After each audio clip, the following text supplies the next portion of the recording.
Good morning. 10 of 11 in the morning here. This is the air-o-ear cabinet that I built. Air-o-ears on the table, on the desk here. I went and bought at Home Depot, and I got in without a line. I went there early. I never heard of this brand before, but it's made by Rust-Oleum. It's called Stain and Poly. I got mahogany, and it's similar to the kind of stuff that I used on the back of the Philips radio when I made the back for it. Only this is mahogany. So what I'm doing here is just doing a little bit of light sanding with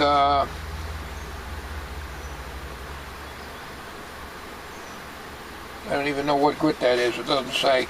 I think it's 220. That's the finest I got. So on the edges, it's going to be difficult because it's like craters. It's hard to explain, but it's not smooth. What I'm going to do is to go over this entire cabinet with the mahogany, including the back or the bottom. I'm not too worried about the inside. I'll just do around here where the trim that I put in here and all this. And after this is all dried, that's oil-based, so I'll have to get I don't know if I have a can of black oil-based paint, and I'm going to accent this with black all around here, and across the edge of the plywood here. I don't know if I'll do this in black. Most likely not. I think the whole thing gets mahogany poly, the whole entire cabinet, and then I'll paint this black here, around here, and here. So we've got a tiny, tiny lip, very, very tiny. And it's almost impossible to get it down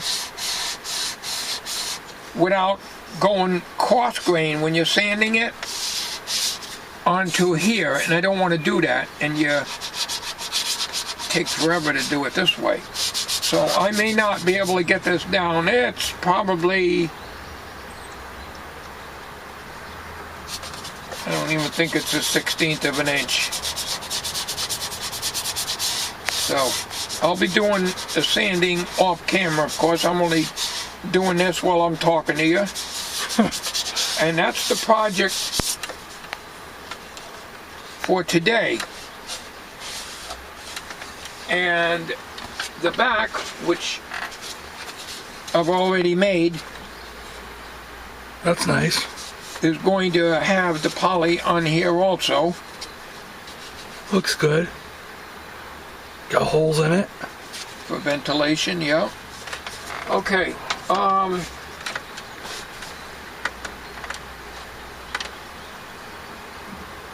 This is my meter holder, which I made a video of.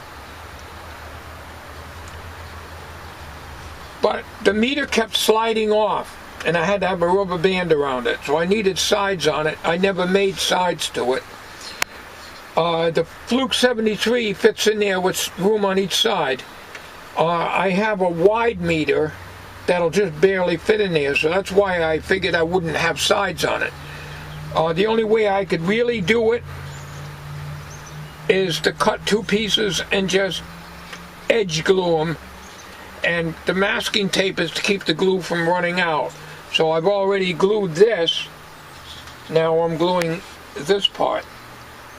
So it's going to be an all-day thing with that drying over there. So let me do some sanding. When I'm done with that, I'll meet you outside. All right. Got a nice clean piece of cardboard here, a rag that's Not perfectly clean, but it's all I've got. And these foam brushes here tell you not to use them with oil-based paint. I asked the salesperson at the Home Depot, and they said it's okay to use them. I don't know. This is what I've always used, but I find that they start coming apart on me, and that messes up the finish. You don't want to use a bristle brush because it'll leave brush marks. So the print is super fine on this. Instructions, super fine. And the printing is thick text but squished. Very, very hard to read. And I had to read it about 5 times over in order to find out whether I can shake this or stir it. It says do not shake, just stir it only. So that is what I am going to do. We've got a nice clean small dowel here that we will use. There's a little breeze today. I just hope nothing comes down off the trees and goes on this. Supposed to use this in good ventilation, and if I can't do it out here, I am going to have to do it on the workbench in the shop. There's no choice. Not everybody has a nice garage where you don't have that problem. I have to work outside. Well, it's nice out here. That's the way it is, you know, folks. It's nice out here, though. Yeah. What we'll do first, take these screws out, and we'll do the back first, till I get the hang of how I'm going to do it and how it applies. I'd rather mess up on the back rather than the main cabinet.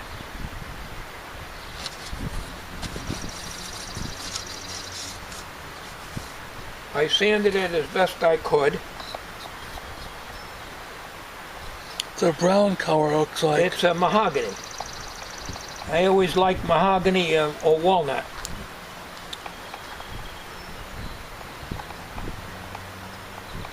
Now, years ago, I never used poly and stain combined. I've always stained my stuff and then used varnish. That's what I used to use years ago. It's got a strong smell to it. Yeah, well, as long as I can work out here, I don't have any problems. If I have to work, if I'm forced to work inside, well, I'm going to have to do it inside. Looks good on there. Well,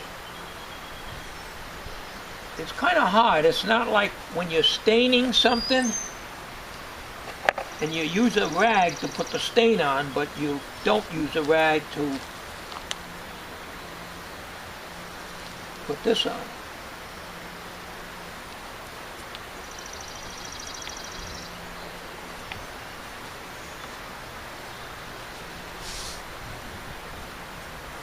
I think it'll look okay.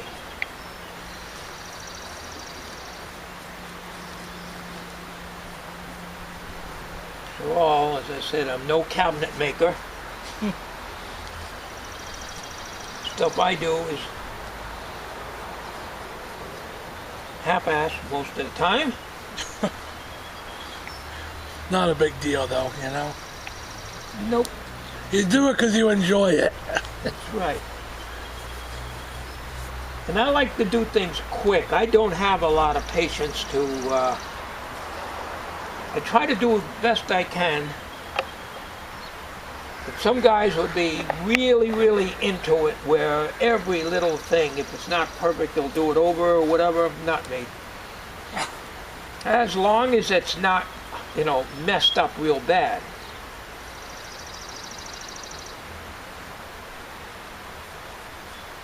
You know, it looks halfway decent. You're gonna paint the other side too. Yeah, but not now. Don't turn it over. I don't turn it over now. It'll mess up the face.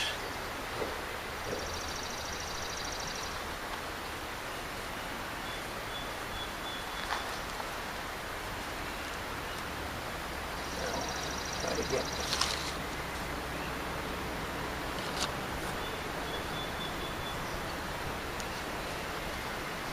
brush mark. It's hard to get it even.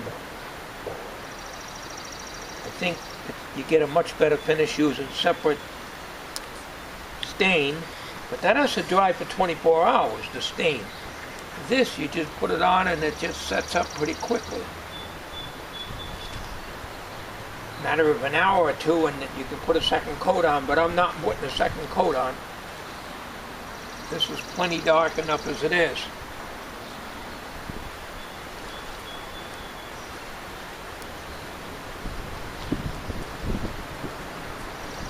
Make sure I get every piece. It don't look too bad. This is the top.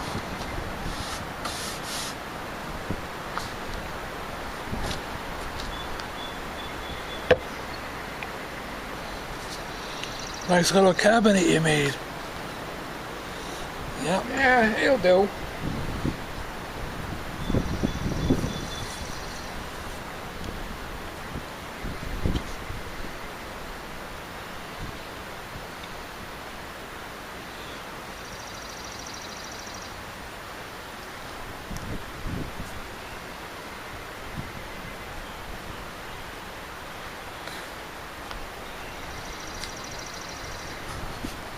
Let's do the bottom first.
This is the bottom. Try to keep it off the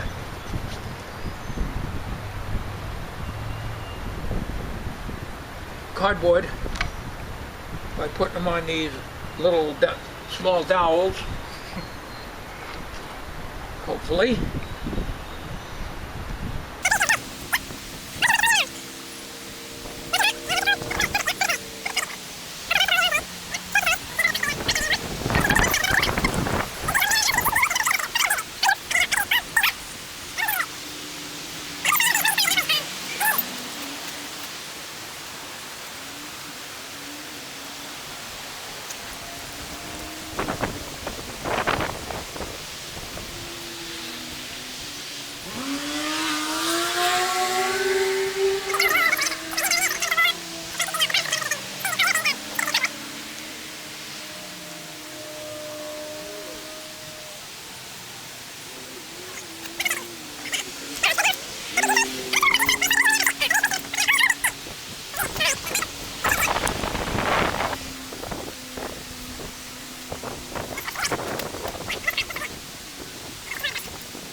try to tip this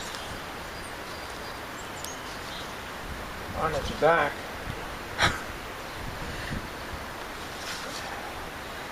Yeah, because I can't see the front of this thing where it was.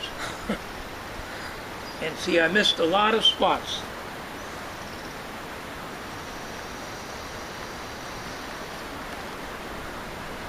That's a reflection. Alright, I didn't miss that.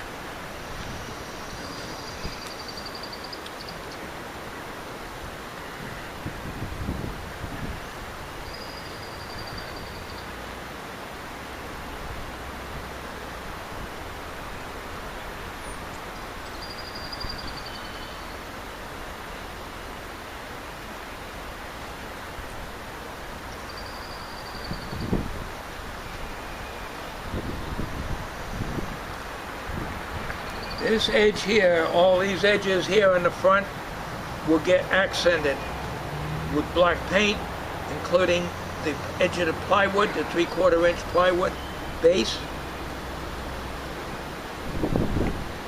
Because even with this stuff here, you can still see the edge of the plywood, but black paint will cover that completely.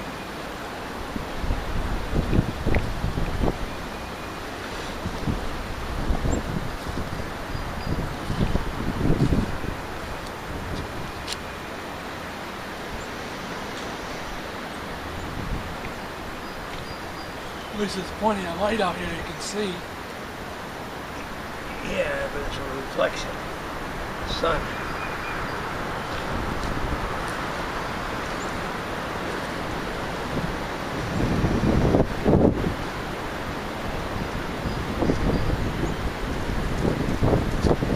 Ah, damn it! Slid off again.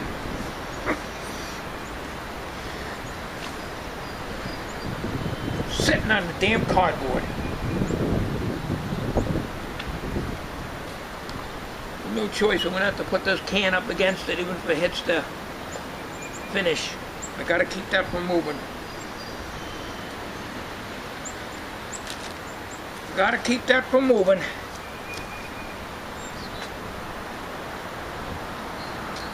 Screwing my work up.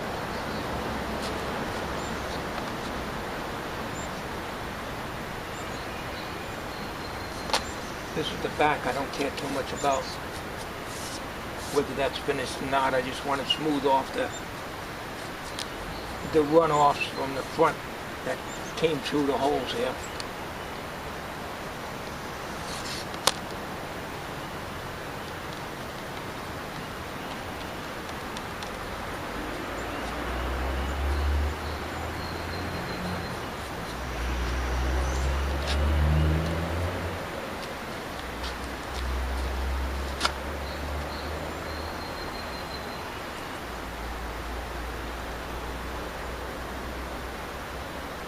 That's the bottom.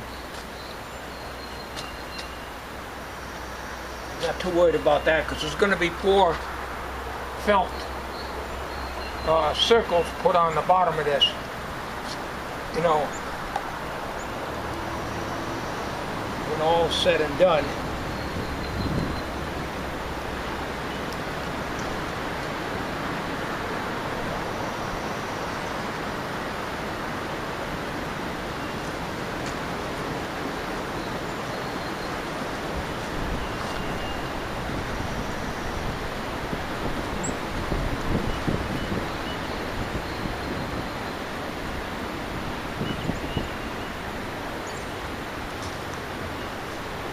Battery's starting to go, but it's still going. Okay, I think we'll end this video. Using the Kodak ZE1 here. Using the new one. The old one or the one, the newer one? The new one. Yeah. Yeah, the new ones, the batteries don't hold up good like the old one. I only paid $20 for it, but gotta remember the camera's old and you cannot replace the batteries in these. There are no videos on how to replace the battery, other than that one Russian video there, and that guy went to, he took it more apart than he had to. There's no need to take it apart that far just to get at the battery. But It's too bad. I can't work with that stuff. It's Way too too bad, small for me. It's too bad, but Well, you can run it on an external battery pack. yeah. Got a couple of those. But a camera does run on a separate battery pack.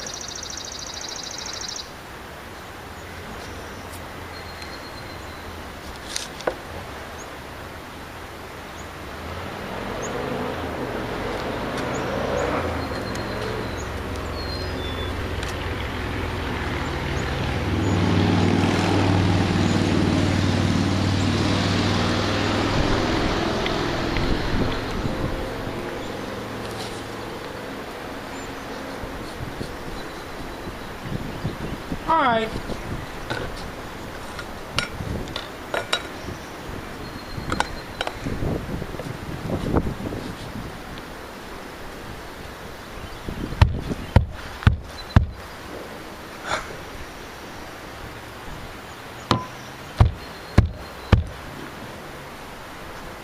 All right.